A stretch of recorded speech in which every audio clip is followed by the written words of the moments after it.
আল্লাহ নিজের হাতে রমজান সাজাইছেন। আল্লাহ বলে, বান্দা শোনো আমি রমজানকে কেমনে সাজাইলাম। 1, পুরা মাস রোজা। 2, প্রতিদিন ইফতার। 3, প্রতিদিন সাহারি। 4, প্রতিদিন 20 রাকাত তারাবি। 5, শেষ দশকে এতেকাফ। 6, শেষ দশকের বেজর রাত্রিতে শবে কদর।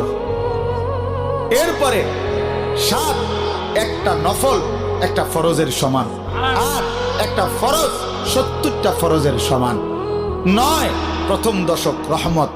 10, মাঝখানের দশক মাগফিরাত। 11, শেষ দশক জাহান্নাম থেকে মুক্তি।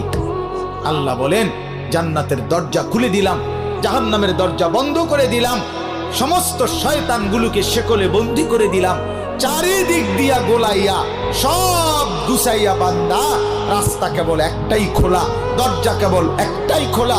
পুরা রমজান রাতে আসো, দিনে আসো, দুপুরে আসো, শুধু আমার গোলাম।